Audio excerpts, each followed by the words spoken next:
a ring that is hanging from a support with a pin, and the information is given here as well as the geometry. And uh, you're told that this bottom point, the bottom of the ring is pulled down by the amount 0.001 or zero point zero 0.01 inch, and you're supposed to model this thing, use the most appropriate elements, which is going to be a beam problem. You have to use beam problems here, okay, and or beam elements, and use symmetry as much as possible. So as far as the beam element, we know what to do. Uh, but as far as symmetry, you look at this problem, it becomes obvious that the behavior on the right side and the left side are identical. So all you need to do is to model half of this. Okay. Now I made some comments in the lab about the fact that because of the geometry and the loading and the restraint, this pin essentially becomes a clamp, although it's not drawn like that. But you can see why, because there's nothing that makes this thing wobbles to the right or to the left, and there is no force that is making it rotate perpendicular to that axis. Okay. Uh, and nothing that obviously makes it rotate about the third direction. No force that causes it to rotate about that third direction. This being the case, three translation being zero here and three rotations being zero here essentially makes that thing a clamp. Now, some of you in the lab may have done that, just clamped this thing, and it went with no issues. But the people who actually did not clamp this, they ended up adding a lot of other constraints to make it work. And this is fine. There's nothing wrong with it. So what I'm going to do is basically do the problem both ways. First, clamp it, and then of course you have restraints here for symmetry restraints here, and then pull it down. And then once I do that, I'm going to go back and start putting a pin here, and you see that as you run it, it bombs out several times until you fix it. Okay, so first I'm going to clamp it here, although that is not what is shown. So let's go ahead here and create this geometry. Let's see now, on that plane I'm going to sketch a circle of diameter of radius 10. That's what the radius of that uh, loop is. So let me draw a circle here. Now we have two choices. We can draw the circle and cut it, or we can do only half of the circle, and that's exactly what I'm going to do. So let me escape this. Instead, I'm going to do a center circle, an arc basically. So I'm going to do it like this. Because even if I had done a circle, I would have had to divide it into two because of the symmetry. So here's the dimension. This radius is going to be 10. Obviously, we're going to have to fit this. Okay, good. Uh, yeah, exit. This is all we have as our model. Let's apply material to it. By the way, do not forget to join. If you don't join this thing, because it's in a sketch, you won't be able to mesh it. Okay, so first let me apply material to it. Now the material, you're given specific values for Young's modulus and Poisson ratio. If I put steel here, or in fact any material, double click on this thing, notice that the Young's modulus of the steel and the Poisson ratio that is in the database is slightly different from what I'm given to you. So, I mean, if you want to be exactly the way I've described it, you can make this thing 3 and Poisson ratio 0.6. Sorry, point 0.3.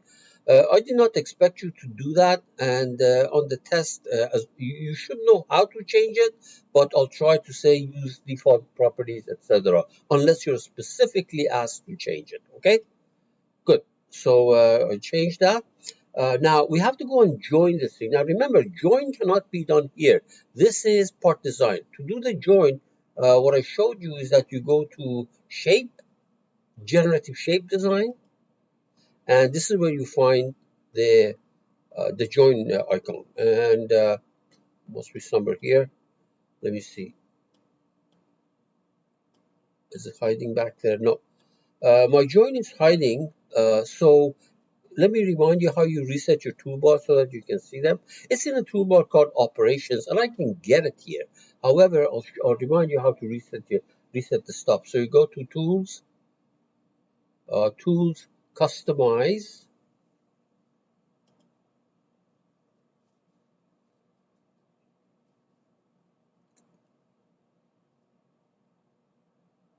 Customize. You just wait for this thing to pop up. The first time that you do this thing, it takes a few seconds. Okay, so you say Toolbars, Restore all contents. Okay, and restore all positions. So this basically put them to the default position, and I don't need this, or I don't need that, and I bet if I drag these things out, I can find a uh, toolbar reset operations where the join is actually located. Right there, I can see that, right there. This is called operations, make it like that, so you can see it, operations, and there's the join. Okay, so there we are. You select the sketch. Without doing this thing, you will not be able to mesh this part later on. Okay, so let's go ahead and to uh, analysis and simulation.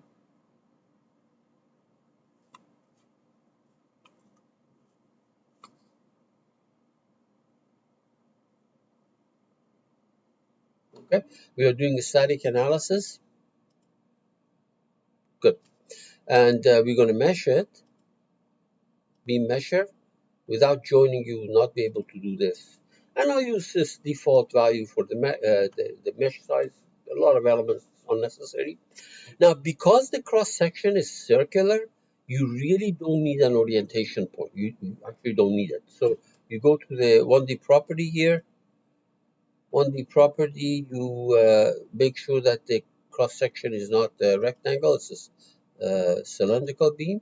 And you click on the wrench, you put the radius, which is 1. Radius is 1, diameter 2. That's what you were told in the problem. And notice that you can actually, oh, yeah, the support is there. There's the support. And this is basically 2-inch diameter circle. And you can close it without selecting the orientation. Okay? So we say, all right.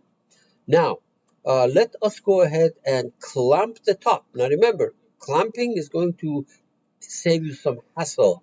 But some of the people who actually followed the instructions that was given on the assignment sheet did not clamp, and I had to go and help them. Okay, there's a clamp.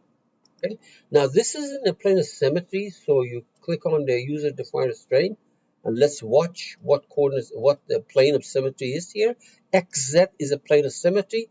As soon as you say this point is in the XZ plane of symmetry, it does not move in Y, does not translate in Y, and rotations are exactly the opposite. Do not forget to activate the rotations, okay? And the support, of course, is this vertex, okay? Good. And we say, okay. Now, this is for symmetry. So let me go ahead here, and just so that I don't mix these up, I'm going to rename this thing. Let me actually double click on it and call it, this is for symmetry, because I also have to make it a 0 displacement in the downward direction because we want to change it later on to 0.01. I don't want to mix these up. This is going to confuse you, and this is for symmetry, okay? Now, we also want another user-defined restraint, only displacement in the direction Z, only displacement downward, direction Z, for that same point, okay? And this is the one for pushing down, If you put these things all in the same dialog box as symmetry and this together, it can be done, but it's a bad idea. It's going to confuse you. Sure it will. Okay, so this is for pushing down, and now we can go and change this thing. You're going to select this restraint. Notice that we are not selecting the point, you're selecting the restraint, pushing down, and the amount is negative 0.01. Say okay, and we run it.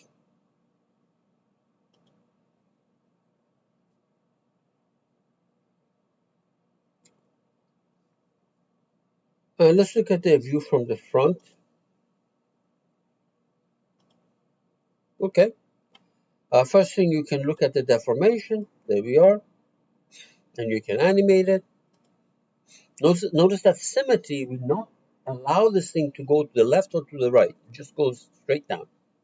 And if you want numbers, displacement values, let me double click on this thing, take average ISO, and you can see that the maximum deflection is 0.01, which I impose downward. Now, uh, you're also asked to find the force. So the way to do the force, you go right click down here, create resultant sensor, reaction sensor, and it's going to ask you what restraint do you want to use in order to find the reaction value force. So I can use the top one, or I can use this pushing down the strain, either one. And don't forget to update 751. And remember, this force is the amount of force needed to displace this half the ring. Okay, so if the question was how much force is needed to pull the bottom of this ring down by 0.01, the answer is going to be double of that. Okay, this is only for half of the thing that we have modeled. The actual force needed to pull that ring down by 0.01 is double of that, right, to 1,500 pounds. Okay, good. So let's go ahead, close this, and do not forget to say okay. Don't cancel it, because on the test, if you say cancel, even though you may have written the correct answer, we don't know where you got it from. But if you say okay, so that it's reflected in your reaction, I can always go and double check on this and so find out where you got your number from. Okay, good. So let's close this. Let's close this. I don't want that. Now, let's go back here and get back into the analysis. This time I'm not going to clamp the top, okay? So let's go ahead and do another analysis, generative structure analysis. We have to go through these initial steps again. So we mesh it right there, same mesh size, okay, no problem. And then we're going to put the properties, cross-sectional property here, 1D property. The support is right here. It is cylindrical. The radius is correct because we just did it a minute ago. And we can close this. And now the top, I'm not going to clamp, because this drawing doesn't show you anything about clamping. It shows you a pin. Okay, so let's go ahead. First of all, do the following. These 2 points lie in the plane of symmetry x, z. We just discussed that. So let's go ahead and apply symmetry constraint. So user define. Let me uncheck all of these. Let me call this thing symmetry xz plane. Now, as soon as you say symmetry xz plane, this point and that point, the two points, as soon as you say that, there is no displacement in y and rotation exactly opposite. We just discussed this a couple of minutes ago. We say, okay, good. Now, here is my restraint that, and I gave that name. Okay, let me hide this thing so that you can see it good. Now, this point, because of that drawing, is also pinned, does not go in the direction x, z, and y. Now y won't go anyway because of the symmetry. So we can say x and z are fixed. So let's go ahead here. So another one, I'll say pin condition. Already we know that it doesn't move in the direction y. We already know that. But if it's bothering you, you can always say x, y, z. However, there is no need, because x and z is all we have to do. That point, this particular point, just x and z. Okay? It doesn't move in direction y because of symmetry. Good. Very good. And this point is going to be pushed down, is it not? This point is going to get pushed down. Okay? So, let's see now. Also, another one. Let me uncheck all of these. And I say push down. push down, bottom, point. How about that? Bottom point. There's no O here. Push down, bottom point, and we select this point. Okay. In the direction Z, because you want to change that. You want to say its value is 0.01 later on. So we say OK. And now we can go do an enforced displacement here for this restraint, and we give it negative 0.01. Now, let's run this thing and see what happens. Okay, so uh, if it still bombs out, we have to go and do a few more things. I think it's going to be okay. Oh, it does. Now let's find out what happened. So let's go ahead and look at the deformation and animate it so that we can see what's going on. So let's see. If you look at the view from the side, notice that this whole thing can actually rotate about this top point. That's because we already said rotation about, let's see now, let me cancel this thing. Let's go back to that initial, this restraint, symmetry restraint. So we already fixed rotation about X and Z, but it can rotate about Y. So I'm going to do one more constraint on that top point, for example. Uh, on that top point,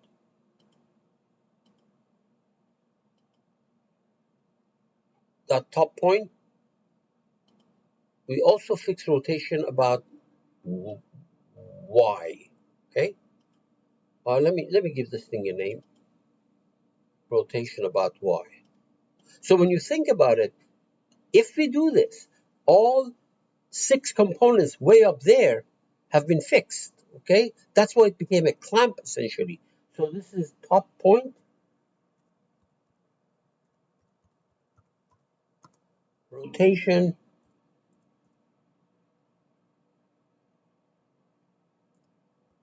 about Y being fixed. There, about reduction 2. Let's run it.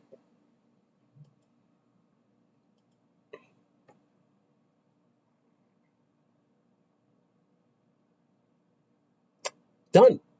Okay, so if you look at the deflection,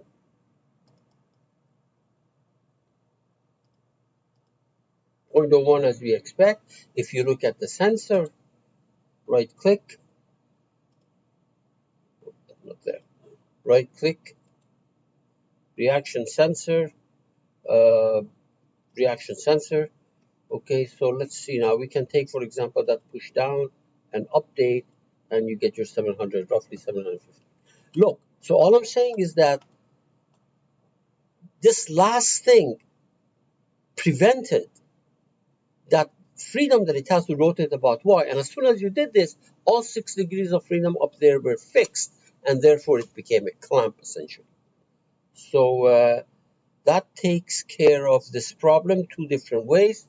Either way, you would have got full mark, except that for people who clamped it and they got away with it, we give him the benefit of the doubt that although it was not said that it's clamped, but maybe they knew what they were doing. Okay, either way, it's good. Remember, the force needed to make that deformation is double of what is in the sensor here because of the fact that we are modeling only half of the strip.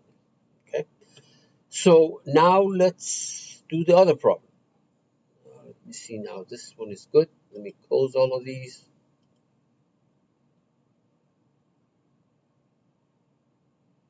And close this.